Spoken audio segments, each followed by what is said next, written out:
Um, Next, we're going to hear from Josh Roney and Jeanne Viviani on research development myth busting, what it is and what it is not. So both of these people are very, very well recognized experts in the field of research development. And what is that? You're about to find out. Jeanne Viviani is the director of the Florida Atlantic University's Office of Research Development. Jeanne has more than 20 years of grant management and research development expertise. She received her Master in Public Administration and Bachelor of Arts in International Studies with a minor in Business Economics from the University of South Florida. Prior to FAU, she founded and directed two sponsored research offices, one at the New College of Florida and the other at Florida Polytechnic University. Working one-on-one with faculty to presenting material and workshops to larger groups, Jeanne enjoys helping faculty achieve their research goals. Her areas of focus include NSF, NEH, DoD, and others in the basic arts and letters and sciences.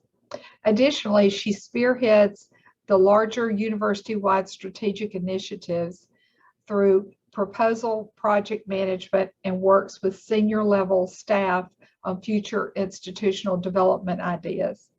Jeanne is responsible for overall leadership of activities conducted by the office. I'll add one more note about Jeanne that she didn't put in her bio. She's a competition bodybuilder as well. And so that's something that I also admire her for all of the self-discipline it takes for that. And Josh Roney has worked in the area of research development as part of UCF's Office of Research since 2010. He's the Associate Director of Research Development here at UCF. He received his PhD in text and technology and his Master of Arts in Rhetoric and Composition, both here at the University of Central Florida. As the Associate Director of the Central Research Development Team, he works hard to assist research administrators and faculty through outreach activities, support services, and tools for seeking funding and developing proposals. He coordinates a number of recurring UCF internal programs and helps develop resources for researchers throughout the research lifecycle. Additionally, Josh enjoys reviewing proposals, sharing information, and assisting faculty in the planning, collaboration, and preparation of large complex grant proposals. And I'll tell you something else that I admire about Josh. He is an outstanding father of twin toddlers. So just like Jeanne, he's got to have a lot of self-discipline too. So with that, I'm going to turn over the session, research development, myth busting. What is it and what is it not, to Josh and Jeanne? Thank you. Oh, Jennifer, I'm gonna have to get back to you on some of that. That's for sure. Thank you for that introduction. Josh, you want to say a few words? Where'd you go? I don't even see Josh. I'm here. Thank you so much as well. That was very kind, and we're really looking forward to sharing our thoughts today and having some good interactions and maybe a discussion along the way. Yeah, definitely. And with that, and I don't know if all of you had seen an abstract of what we were talking about, what is research development, and Josh and I having a conversation about it.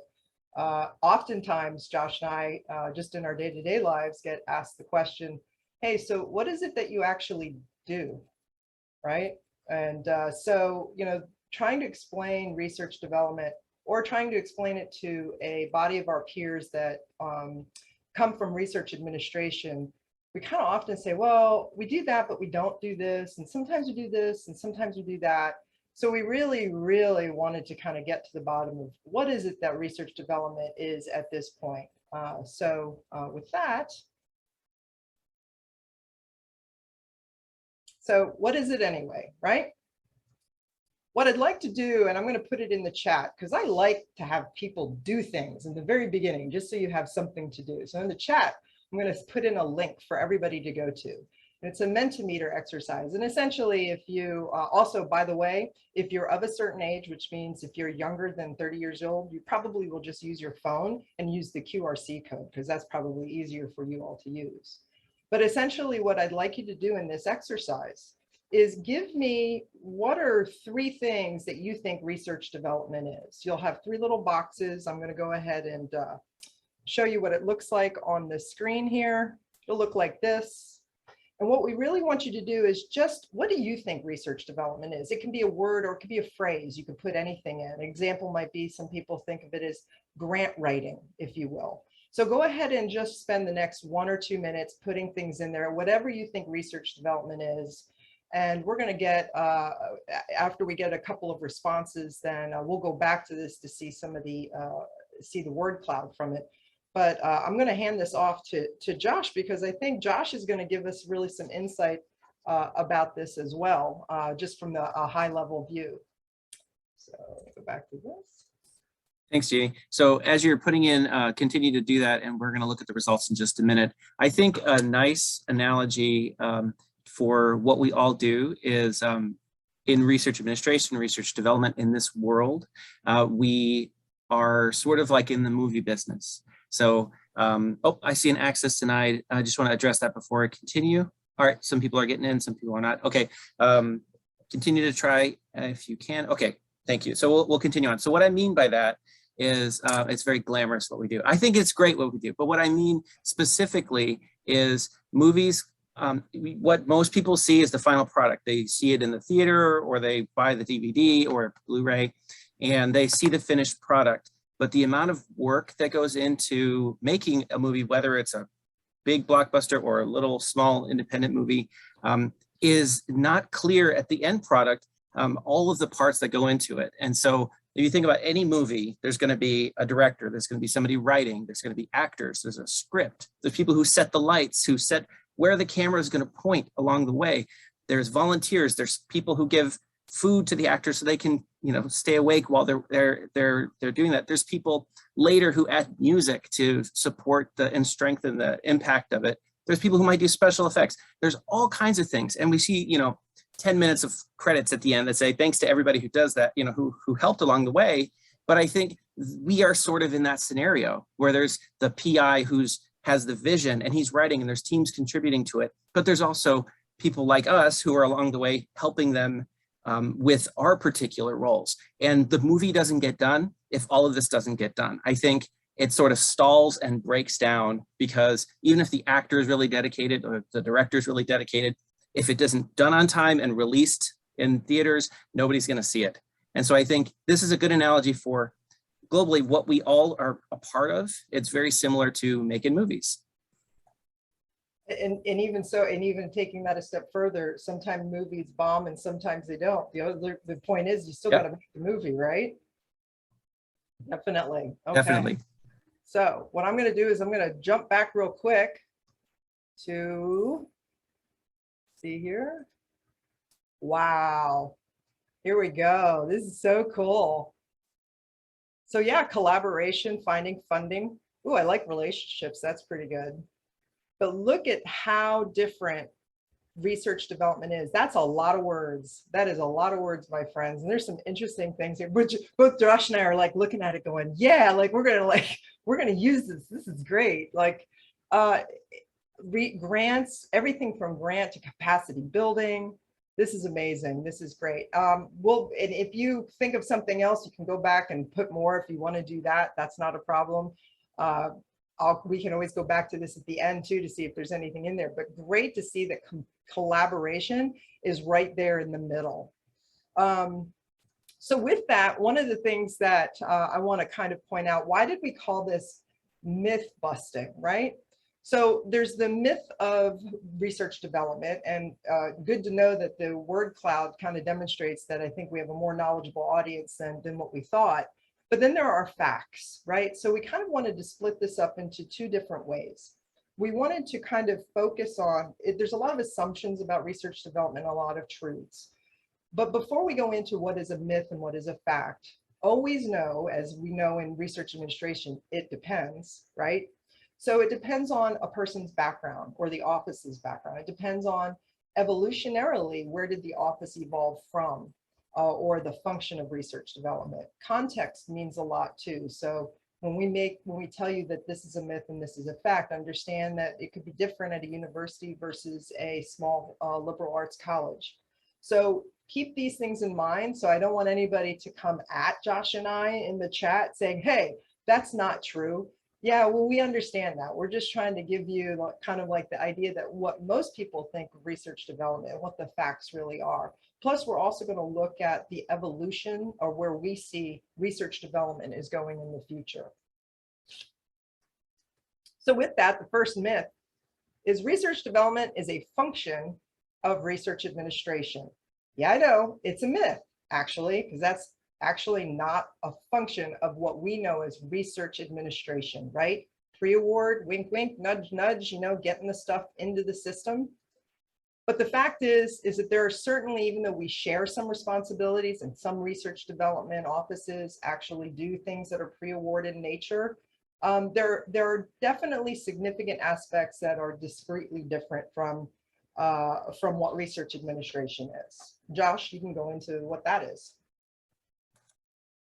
Thank you, Jeannie. So as we said, this has evolved as a field, and there are certain things that were done historically that we've continued to support in the RD world, and certain things that have been added to that list. But to start with, the philosophy is, what are people asking us for help with? That's kind of the primer. And historically, what we did, people were asking us about, can you edit my proposal, for example? That's actually how I got started in research development. Specifically, I was hired to read proposals because I had a background in English. And so that's how I started. And that was a specific need that has continued on. But that is, so that's one area that is labor intensive and specific in terms of training. But I was doing editing. I was looking at formatting and making sure that the semicolons were in the right place and that the paragraphs weren't, you know, a page long and things like that, that are very important to the aesthetic of it. But there are also times where people asked us to write up a description of something to be included in the proposal, a short description of our institution, or to compile information for the team to look at. Maybe enrollment information is a good example for that second block. If they say, well, this is an education grant, can somebody go and gather up some of that data so we can look at it? Communication has been a big thing in research development. So sharing messages and reminders along the way are critical, especially as you get closer to deadlines. We talked a little bit about that in a previous session about just how that intensifies closer to the deadline. And so that was an area that we've helped. Searching, the obvious answer, and I saw that in the cloud as well. So searching for funding opportunities, but also I would add to that, searching for potential collaborators along the way. So people who are looking for stuff, these are, and assisting with the miscellaneous. So these are things that are kind of a broad, simple perspective of research development as it was in the past and how it might be at your institution, or how it might need to be if it's getting started. And historically, as a field, research development professionals have come from all over the place, but a good portion of them have entered in a similar route as myself, where they have come from a writing or editing background and then entered the field through that specific service. But as we're seeing, there are now more and more people coming from different areas, and that is a demonstration of how the field has evolved over the last decade or so. Okay, Jeannie. Yep, exactly. So going on to myth number 2, research development support is similar at different institutions. Well, you know, that's kind of a gimme because all of our institutions we know are very different. We all might have engineering departments or math departments. So it kind of would seem to guess, well, if it's a math proposal, it's a math proposal, right? Fact is that obviously the scope of, and particularly staffing can vary from institution to institution, of course. And specifically, I'll just speak for myself, is that coming from a small liberal arts college to a small engineering only university to now a more comprehensive, almost R1, we're actually an R2 and R1 institution, it's way, way different in each of those contexts. So, but even though there's still some particular similarities that we still do in research development. And now tip it to Josh. Thank you. And so as I've said, the philosophy is adapting to the unique needs that are based on what's in the funding landscape and what our researchers asking for, and what is the research leadership asking for in terms of institutional support. And so as it has evolved, we're seeing things like introducing, I'm going to touch on a few of these briefly, but introducing some role potentially at your institution, as it is at ours, is to introduce researchers to the research infrastructure at the university, which can connect them to mentors on our network, to other support areas across campuses, maybe connecting with libraries or data support centers, or connection points for grants, introducing them to systems, getting them connected. I've had many setup information where it is about making sure that they are aware of the support and they're utilizing the support as they're preparing their research. This is a lot of information that they have to go through as they're joining. And so introducing them to those things, as well as even the nature of funding opportunities, when we introduce them to those, that I've seen change a bit as well. Whereas before it might have been just here are matching opportunities that are for you. Here's your list of 5 or 10 or however many you ask for, go crazy. Now I'm seeing more of, here are some opportunities that specifically I think are a good fit for you. And here's how I would recommend, adding to this, this particular proposal. So adding that. Along the way, we still are assisting, but the ways we assist have changed as well as grown. So we're assisting with a lot of the same things we were before, but also doing things like document management, potentially having additional roles along the way, like project manager is a good example of roles where we are assisting as grants are becoming more complex. We're seeing a need for people to have that sort of support, because if it is only on the PI, then the PI can burn out and the proposal can suffer for those in those cases. So we might actually serve as a coach. I've seen, and I've worked with researchers who are funded but are not funded in large complex proposals, and they need someone to help them in that particular role of, okay, you're a part of the team and here are things to make sure that you're getting buy-in from your team quickly. And so things like that, we're making sure that the teamwork is effective. We still do investigating various things. We do a little bit, and there's something interesting about that now that we're doing, investigating as well. And I've touched on this a little bit before, but investigating the funding landscape. So I've seen more research development professionals at a variety of institutions digging into the award data and into how an institution characterizes itself. So we're saying, what's really our competition for this program likely based on the last 10 years of funding? Connecting people, we're seeing that both through introductions and through fostering connection events where people can start working together. Jeanne and I are part of a group that is specifically trying to connect researchers across the state. We'll talk more about that. And we do a lot of presentations. I think this is something that is not unique only to research development, but we do a lot of different content presentations or curating that type of information. And again, a philosophy that we're trying to move from waiting for them to ask us for help to be thinking about solutions based on what we see in the landscape and being adaptable to those things. So when they come to us, can we work with them and find a solution, but also where else are we seeing the next possible thing upstream? So trying to look ahead as where we're moving as an organization and as a field. That's pretty comprehensive, yeah. And the notion of trying to do the investigative work, we're going to touch on that a little bit in what the future look as well. So now the next myth, and I want everybody to hold on to their seats when we go over this, because this is the last known frontier for research development. Research development doesn't need to be involved in budget development. And I can see people losing their cool right now. It's just like, what, are you kidding? You talk to most research development folks, yeah, they don't touch budget. I can't tell you how many times I've talked to people who are exclusively research development or proposal development folks, and they're like, oh no, we just read it. We read it for clarity. We read it for consistency with the RFP. all of this. We really don't look at we look at the budget justification, but never really looking at the budget. And the fact is, a lot of research development folks actually do support that, because remember what I said before at the beginning of this, it's all context, right? The institution that you're from. I was cradle to grave at 2 institutions. So I can tell you without a shadow of a doubt that I did budgets all the time. And I always find it interesting talking to colleagues around the United States who are in research development, who have never looked at a budget, don't know how chart of accounts are set up or financials. And that's they're missing a larger piece of what they could really be looking at and helping a faculty member achieve.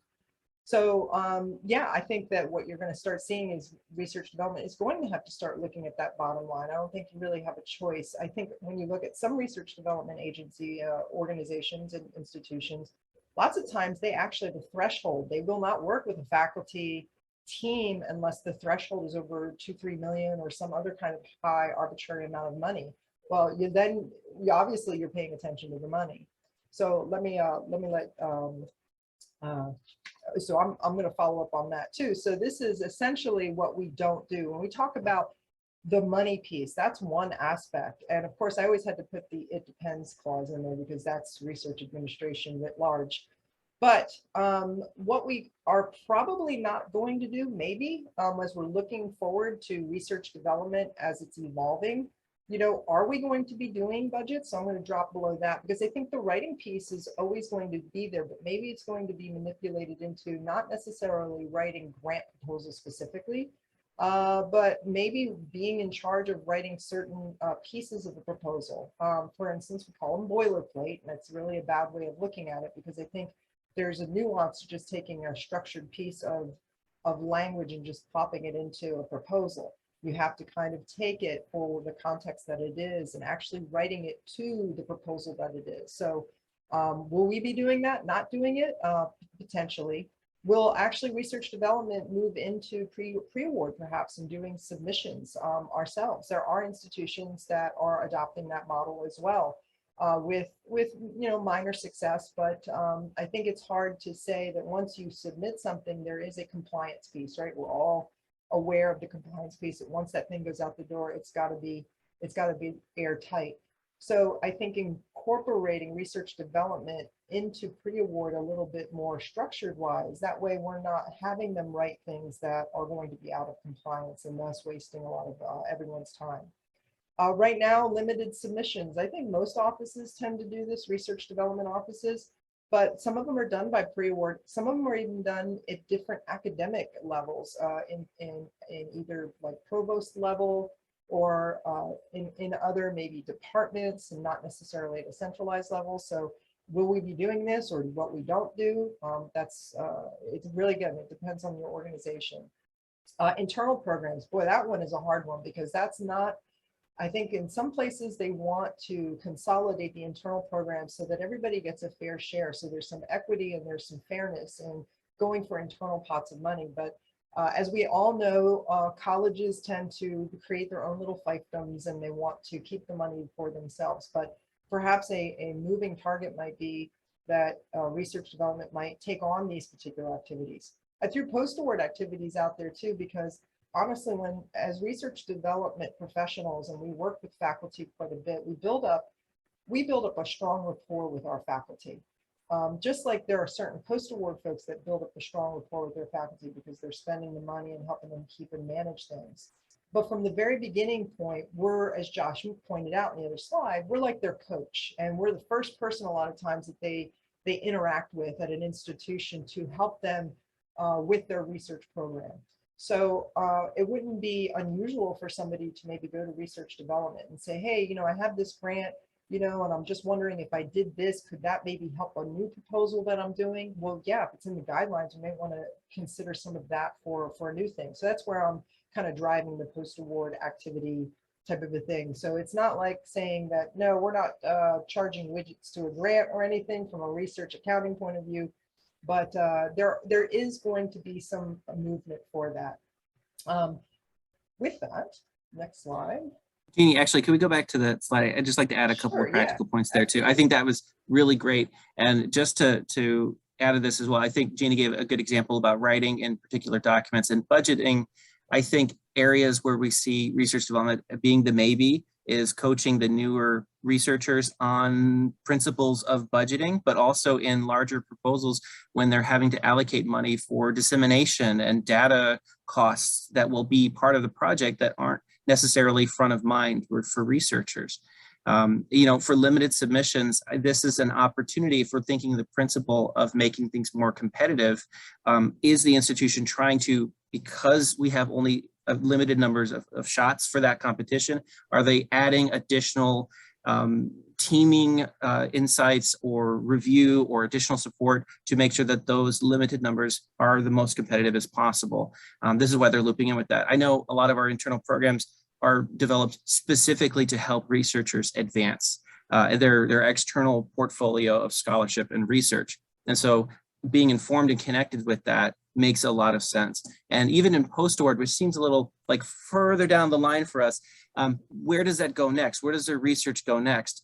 They're wrapping up their project. Are they ready to ramp up for a new thing, for a new phase, taking it in a new direction? And so I think there's places where we can contribute specifically throughout this. And it's blurry because it depends on your institutional makeup at the time of, can this be a discrete unit or is this overlapping because there's a limited number of resources? Right. Angela Yost posted a little question in here, and I think I can definitely speak for anybody that's in research development. And that's kind of our bread and butter, is actually training new faculty, right? I think at every institution we have some kind of, matter of fact, you can see behind me, I have my poster up, Early Career Academy, which is something we do here at FAU for brand new faculty, and how we do that. And there's many different mechanisms, many different ways, every flavor you can imagine of trying to do training programs. So if you're asking then for newer faculty that they'd be willing to share, I'm happy to share like what we do here. It's very, how do I put it? Do this, and do this, and good luck and have a nice time kind of a thing. But the idea is to get them writing. I think anybody that's in research development will tell you the trick is just getting them to write. It's not anything miraculous. It isn't some piece of document that goes, aha, I know how to write an NSF proposal now. It is, did you write it down? Can I look at it? Can I give you some advice on it? Well, I haven't written it yet. It's an abstract. Can you give me an abstract? That's what I'm looking for. Getting them to write their ideas down on paper is the secret sauce. That's what it is right there. Josh, unless you have something else.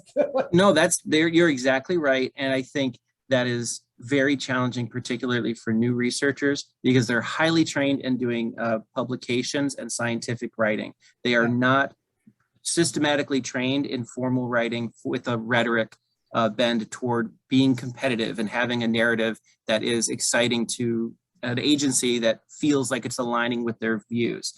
There's a specific process for that isn't often trained. And you see that when you ask researchers to try to write in a paragraph what they want to do, not in 10 pages what they want to do. And it sounds like I'm being hyperbolic, but that's true. It's very hard to encapsulate what you want to do in a few words, and they need to be able to do that for certain elements of the proposal. Right. And by the way, Josh, being who he is, a PhD with this specific degree in writing, I applaud that. I'd love to learn more from Josh. I always love to talk to Josh about what he does. But I will tell you this, my secret to most faculty that are engineers or in the bio life sciences, one of the things I say to them is, if I can't read it as a layperson and I'm the taxpayer, I then do not want to fund your project. You have to give me a reason for why I want to fund your project. And so in other words, I try to tell them, you went through all of this education so that you could be a salesman. I said, that's what you have to do. You have to sell what your belief in the innovation of what it is that you're talking about. So I can substitute peanut butter and jelly for thermodynamics and microfluidics. If I don't understand it, I don't understand it, and neither will anybody else who's outside of their specific field. So those are just things, and we can go on and on about how to coach faculty. Like that'd be a 2-hour thing. That's just like, and that would be just crying in a coffee type of a thing. But let me go to this one. This is a great slide. Josh, if you could take this one away, this would be great. Thank you. So in here, so as we said, it feels a little bit like we're talking about, it's not just within the realm of research administration. We see an overlap with many other discrete fields. So we have research administration. Clearly, as we've touched on, there's public speaking, as we're talking about in terms of training groups and pitching ideas and helping them to be clear communicators and coaching for mentors. There is data gathering to make sure you're conveying the information that is needed for the proposal or the planning of the proposals. Technical communication as a field, I could go on about this one, but this field evolved specifically for things like what Jeannie was talking about, that you need to make a clear case that connects the scientist to the public, or the scientist to the agency to the public. And so that field evolved specifically to address that need. And so there's a lot of overlap between technical communication as a field and research development as a field, and how they've grown in the past few decades. Information management, I think, is critical for a lot of different areas, and also in terms of visualization of information and how it is conveyed. We have project management. If you heard the talk yesterday, then you'll hear a little bit of my thoughts on that. But the scope of project management is not exclusive to deadlines, but to other deadlines that are required, but in terms of also the things that would help to strengthen the proposal along the way that are harder to schedule, like making sure if you have graphic design completions, making sure you have specific types of non-administrative review completed in proposals along the way, making sure that the vision has been conveyed and is demonstrated in the proposal throughout it. So the field of research development continues to evolve based on how people are approaching funding, and the funding landscape continues to change. There's more applications than ever. There's a lot of funding out there, but there's more people competing for the funding. And there's been an effort from most large agencies to demonstrate that what they're doing is impactful, and that how it is impactful is not self-evident. It has to be done in a way that is clear to the agency that is aligned with them. And so research development is growing in enough places where it absolutely shares some space with research administration. And in a smaller institution, that may be all it needs. But at larger institutions, as they grow, even these fields can be specific aspects of support. Jeannie talked about that a little bit earlier, but there are some very large research institutions that only support, from a research development perspective, very large funding opportunities, because the demand is so high. That is where they can put all of their resources. And there are other areas where it is, like our institution here, we're a research one, we're over $200 million. So we're high research institution, but we specifically take an interest in also mentoring early career researchers and helping in complex proposals as well. So our scope is based on where the needs are. And so research development as a field is definitely a lot of things, and it definitely will be some more things in the future. That's a good segue. Thank you, Josh. So now the future, right? So everybody's probably heard the word team science. And where does that kind of rest or reside would be in research development in that space or pre-award space. When it comes to collaborations, and I was talking to Josh about this the other day, his office and people that he knows works on these collaborations and partnerships with the public school system, so that when a faculty member comes in, those relationships are sustained. We know of a lot of faculty who have inside tracks into certain organizations, but we as research development professionals also develop those inroads so that we can continue the continuity. You have the continuity of having that relationship. So really research development it kind of sends the wrong signal, I think, also to faculty and staff about what it is that we do in particular. And not to disparage anybody that would be from an advancement world, but a lot of times we get confused with advancement and fundraising as well. Although I will say that, here's an example. Just the other day, I saw an article in the local paper, and because arts and letters is so hard to find funding for, just in general, there was an event that I thought matched really well with a historian here, and I sent it to her and I said, I think you might want to meet this donor. It's a very wealthy organization, and got advancement involved. So that's part of literally what research development is supposed to be doing. It's to make these connections. It's to basically sleuth around. Where we're going to be moving into, and Josh already mentioned some of these things that we're already doing, the data analytics point can't be underscored enough. especially if you want to even look at data analytics from using Web of Science to determine how many funded opportunities were for a particular area, using other tools to demonstrate to faculty that maybe their research area isn't all that particularly interesting. I use an analogy all the time that you can get somebody who's really on fire to really do research on rotary phones, but there are no more rotary phones unless you want to go to a museum type of a thing. So it's really getting them to understand, to look at their research, to say, maybe you need to be reevaluating that, making the connection to the program officer, being their cheerleader. So in other words, strategizing essentially with the faculty member, not necessarily just doing the editing piece. I mentioned the budgets. I know the budget sounds scary to a lot of people. It's not all that big of a deal, but the idea is to really say, did you know that in this proposal, if you put in a postdoc, you might be able to do thus and such and thus and such. Oh, I never really thought about that. So while that's not a clear, like put a dollar on it type of a thing, it's really helping them to understand when they're writing the proposal. Did you put in or consider a graduate student as part of the research that you're doing and not just a technician? Did you think about a postdoc? Did you think about travel for your undergraduate students so they could present at a conference? These are things they're like, oh, you mean like broader impacts? I'm like, yeah, that thing called broader impacts. That's usually a useful thing to put into your proposal. And we've already mentioned too about working with new faculty. And again, that's kind of an evolutionary process as well, where some new faculty come in and they're completely green. They've done nothing. They've not looked at a proposal. They don't know how to write a proposal, which is really kind of odd. Most faculty who are coming in should have at least done a postdoc where they have been writing proposals underneath a mentor. But everybody has a different mentoring experience. And so some faculty come in and they really just don't know anything. But sometimes it's just a matter of plugging that faculty member into a system where we ourselves as research development folks are not spending an enormous amount of time getting them to be where they need to be, but really working on that mentorship, the coaching, the strategizing, the connecting them with other people. Which I know sounds like a lot of fun, but it can be a lot of work too, especially if the faculty member has it in their head that they're going to do rotary phones because they think that's the next best thing. So that's where we kind of were thinking about where we would be going in the future. Josh? Thanks, Jeannie. So, and this slide also touches on a few elements of things that sound like one thing and they might be another thing. And so I think context, as Jeannie has said, means a lot in this. And so there might be areas of support that are overlapping or in appearance, but are actually complementary. And it's important to make that distinction so that what needs to be done in terms of the movie context, right? Somebody still has to put the light somewhere. Someone still has to, act out the scene. Like everyone still has their role, even if producer is a general term for lots of different elements of making a movie.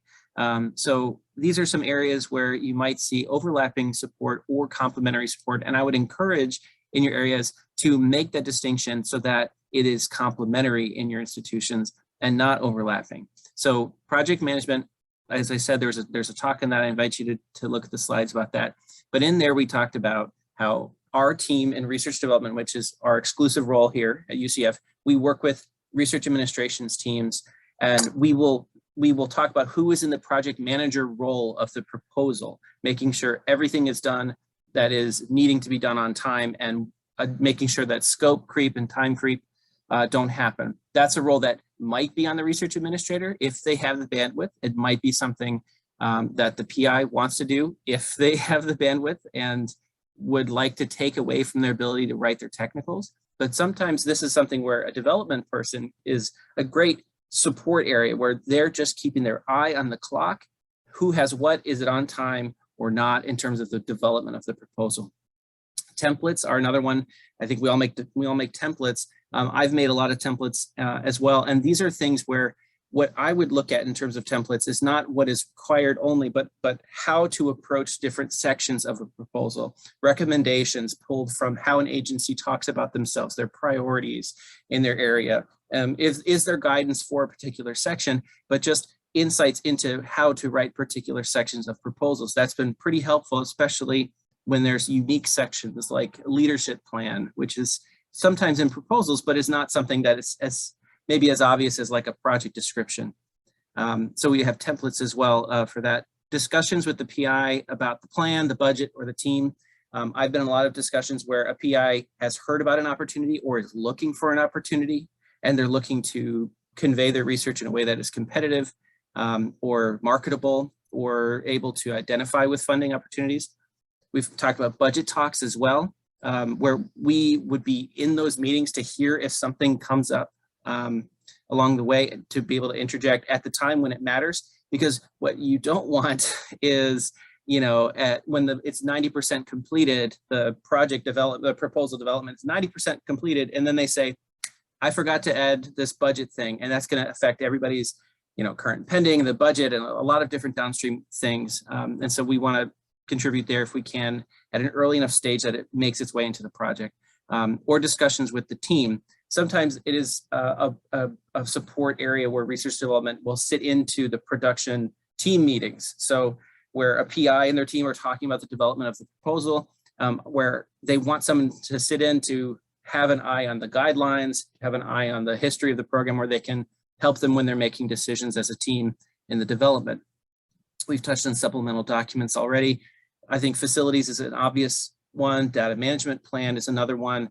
But there's other areas as well. We've written sections on responsible conduct of research training, of postdoctoral mentoring plans, of describing the capacity of the research institution to do the work they're talking about. Where these are things where you can contribute drafts in those cases, or flipping that.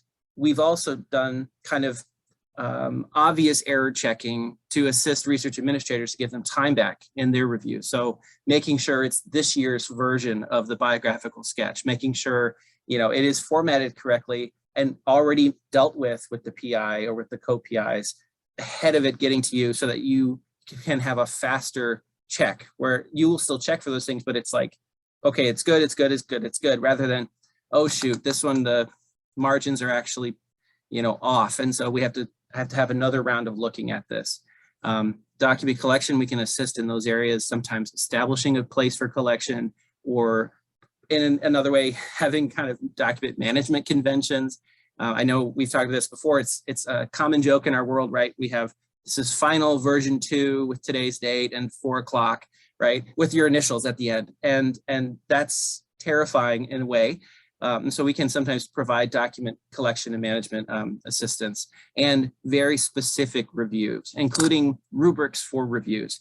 If you give a proposal draft to someone, especially another investigator, and you say, can you read this and tell us what you think? Or can you just review this? That's good. Hopefully they're reviewing it in the way you were looking for, that it is competitive for the agency, that it is clear in what it's trying to convey, that it has a compelling argument, that it has a through line in the documents, that it's consistent and sounds like a team wrote this and not like an assemblage of pieces. So there's rubrics for review that we can help assist with in review as well. So these are things that might be overlapping on appearance, but are actually complementary or can become complementary with specific partnerships. Yeah, along the lines of the complementary as well. So if you have faculty who are electrical engineers, as an example, finding support for electrical engineering grants and such, yeah, you can go on any of your search tools and somebody can go find it, do a single investigator and be able to find it. What about if you have a topic like climate change, or you have a topic like coastal resiliency? Those transcend not only the scientific, but the social, the economic. And so where research development actually is really starting to build up a lot of steam as well, is creating space and opportunities for interdisciplinary teams that would not normally come together on a particular topic. It seems likely that they might, but you know what? Faculty are just as busy as we are busy. And they're teaching and they're doing service and they're trying to do their own research, but they have an interest in doing something that might have to do with harmful algal blooms, as an example. Well, finding opportunities to partner from, let's say, a social science standpoint, or maybe a community health standpoint, let alone just what the biological standpoint might be, requires somebody to put that together, somebody who's interested in seeing that happen, especially if you see the expertise across your institution. And a lot of times that falls on research development. We see expertise in different pockets, and we try to bring that all together We host events, we do things of that nature. In the chat box, somebody mentioned, Josh, by the way, about where would somebody go to learn more about research development? Well, on our next slide, as they say. One place. Oh yeah, Jeannie, do you want to take this? Yeah, this is great. Well, Josh is president and I am vice president of an organization called Florida Research Development Alliance. Florida is what we call it without the I. We welcome everybody to go out there, take a look, see what we have out there. It is, obviously we have a lot of people on this call that also might be outside of Florida. So, you know, we can talk about maybe creating chapters, I don't know. But this group has been indispensable. And I will say it from this point of view, being in the business of research administration for 20 years and only having done research development purely for the past 3 years. This is the best group of people on the planet. They're so sharing, they're so caring. They want to, you know, we want to learn from one another. And there are organizations, I'm not going to name them, that aren't as forthcoming. And you can certainly learn the what I would call the semantics of research development. But one of the great things about this organization is just talking to somebody else and, hey, how do you do an internal review? Or when you have a faculty member that has a really strong proposal, how do you get it scientifically reviewed by other people? Do you have a program for that? Oh yeah, we have a program for that. We learn from one another. It's fantastic. So I think that if you really want to know more about research development, this is a great start. NORDIP, yes, is another organization. That was one that you could certainly go to as well. But NCURA also has a research development track. I am the program co-chair with Sandy Fowler, so there's that. And then I think SRAI also has a research development track. So I think most of the research administration program professional associations have that track. Don't mistake research development though from pure grant writing. Grant writing is very useful, and if you have an opportunity to take a grant writing course of any type, please do. I mean, it's useful. I have stacks and stacks of books and resources on grant writing. Ultimately, when you're in this business, as long as you know, it boils down to getting a good idea out there. How you do it, the mechanism you do it, can all differ depending on your institution and the PI and everything else. But we are basically the marketers of our researchers. We present our research in such a way as to help them continue the good work that they are doing for society. But we encourage you to take a look at our Florida group. We're a fun bunch of folks, so if you want to look at that. Josh, did you have any final thoughts then? Just want to encourage you, if this is an area you're looking to explore, there are lots of resources and invite you to investigate Florida and connect with us. But also, if you're thinking about, as we've said, there's a lot that has been done in response to the needs at your institution, is be thinking about that. Where are there breakdowns? An example of support that we've done over here that we started to do is there was a need for someone to discuss reviewer feedback on declined proposals and sort of do the early strategization of, are you going to adjust agencies or your plan or your team, and is the feedback, you know, valid or not? And so we've helped in those particular ways too. So consider your researchers and where the challenges are, or where's the opportunity to inject special assistance in the development, planning, or execution of a competitive proposal. Because putting that investment ahead of the submission is better than trying a cyclical approach where once we know what they like, then we'll change. You know, that's sort of a historical view of it, and we want to say that. So just be considering your researchers and how you can start building development offices. I think lots of areas are developing new research development offices right now.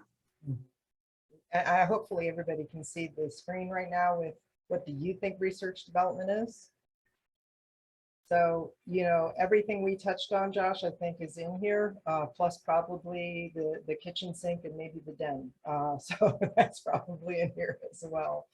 But if you wanted to dip, I put the link in there so that anybody can click on it and take a look at what it looks like. And if you haven't answered, you know, you can always go back to the voting. Now that you have a better sense of what you think research development is, you can go back and fill that out as well. But no, I think we touched on everything. As hopefully maybe there's a couple of questions. I don't know.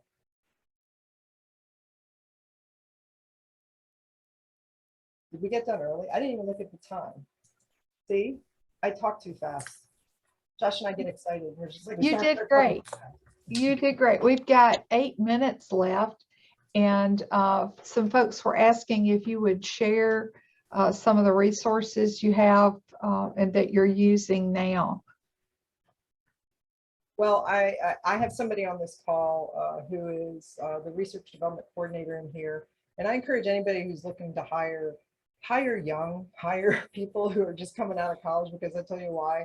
She's totally transformed how we do our early career academy. It is completely online, except with like a lot of hand holding, and so it's monitored pretty well. And the idea is just to get faculty up and running. Can't say it enough. They got to write, and they don't need to spend a lot of time in their offices thinking deep thoughts. They already went through enough schooling to get their PhD. They should be knowing what their subject matter is. And so the idea here is that they do the things that are necessary to get them solid foundational work. Like, do they have an ORC ID? Do they have a science CV? Get all these things done out of the way. Have they looked up research funding? Have they signed up for funding? You know, all of those particular things are necessary so that they can begin a writing process. And by the way, one of the things in our Early Career Academy, they must reach out to a program officer with a written idea. That is bar none the main culminating activity they should be doing in this. And you would be so surprised at how many of them are just like, well, I really have to think, I have to do. No, you have to write. That's what you have to do. And I would just add, I think that's a great homework assignment. I was going to say I'd offer one up, but I think that's a great, if you're interested in exploring this, I could tell you there are researchers at your institution who would be interested in seeing a checklist of what to say when you're preparing a communication with a program manager with an idea. That is very intimidating for a lot of researchers to say, what do I say and how long do I have to make this thing be? And I don't want to go on too long. If you develop a checklist for them and have that available, to say that's available, you will see that starts getting used. Yeah. Oh, and by the way, Lorelei mentioned too, what do you offer for faculty who decline proposals? And again, I think that depends on what kind of research development office that you have. I'll sit with a faculty member and go over a decline proposal. There was a great thing actually on LinkedIn that I reshared on LinkedIn that talked about, you know, what are the steps that you should take when you get a decline proposal. And the first thing is don't react, let it sit, and just don't do anything. And then go back to it and really think about like, what is a true criticism? What is not? What can I fix?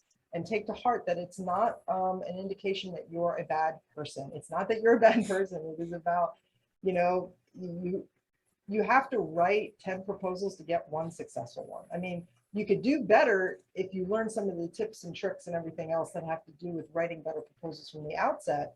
But if you think you're going to write your first proposal and get funded, you're not. And so we want to set them up in the beginning. It's like, this is an iterative process. You're going to have to keep doing this. So I don't know, Lorelei, if that answered your question or not. I mean, every institution does it differently, but it's usually just sitting down, patting them on the hand and saying, it will be okay.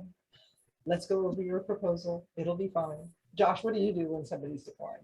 As a productive element in there too, we actively deconstruct the proposal and we say, these are the things that we can fix from a science perspective. These are the things that we can help by adding collaborators or enhancing the team. Here's, you know, is there a need for a mentor to read this or someone who's been funded to read this to kind of make sure it is reads effectively? But we digest it and break it down into pieces so that it's more manageable as a sort of a checklist. I think that makes it a little bit easier to handle. Right. Stacy Kelly Guzman said, what is your favorite aspect of what you do as a research development professional? Oh, there's so many things. I'll say it to you this way. As a research administrator, I was responsible for saying no. I never have to say no. My job right now is I am a cheerleader. I am like, you want to apply for a grant? Let's apply for a grant. we're going to get a grant. We're going to write a grant. We're going to, woohoo. I don't have to say no. I'm like, anything's possible. Let's go for this. It's not a problem, you know. And obviously they're like, do you think I can? And a lot of it is just truly is just pumping them up and being able to say, we can do this thing. I never have to really say no. I mean, you know, the times that I have to say no because they want to apply for, like, they want to build a nuclear reactor out on the college football field, I can go, well, maybe we're really not interested in doing something like that. But most of the time it's like, yeah, sure, we can figure it out. There should be something out there for you. I mean, Josh, what's your favorite part? I love the opportunity to teach, and I love the variety. I don't do almost any of the things I did when I first started, and I'm sure in 10 years I'll be able to say that again. I love the variety in this work. 10 years next year. Shoot, we didn't know we'd be living through a pandemic. That's for sure. It's like, oh, pandemic money. Oh, we can apply for that too. I think also a really good thing that is critical in development is, and this is touched on in the chat, and thank you for sharing this page, but building that rapport and just having that conversation with researchers, sometimes that is a great way to draw out how they think about their work, where it's not like, as an expert, let me tell you how to go for grants. It's like, tell me about your work. This is so interesting. You know what, have you ever thought about going for this sort of a program? Because I think it would align well with what you do. A conversation is so effective with especially early career researchers. Yeah, absolutely. Well, let me ask one more question about Florida. You know, Florida, we're sharing FRAC with everybody in the world that wants to come and attend. We share our state. That's what Florida is about, with millions of snowbirds every year. So are you saying that Florida will welcome snowbirds, people that are from other states that might be north of here that want to come and learn from us? Is that the message that we should get from there? I'd say I'm going to invite you to reach out. We have to figure out our capacity for that, but I invite anybody who's interested, definitely contact us, and we'd love to connect with you. Right. Okay. And while we say it's mainly Florida, there are, it's not just higher ed. So Cleveland Clinic and some other, we focus on organizations that are research focused, right? So we're not looking at institutions that just might be, let's say, a nonprofit or anything like that. This is specifically about research intensive or research involved organizations. Thank you. You're welcome. It was our pleasure. Thank you so much. This was fun as usual. The single digits. Oh, Angela. Oh. Oh. Oh, well, once again, I want to say thank you to our presenters for sharing their expertise. We've got about a half a century of information that's been gathered and given to us this morning. And I'll never learn everything there is to learn, because there's so much to know. And this was very illuminating to me in learning more about the discrete field of research development. For those of you that want more, Jeanne and Josh will be in the lunchtime session with a discussion group to talk about more about this topic. So please feel free to join them there, along with any of the other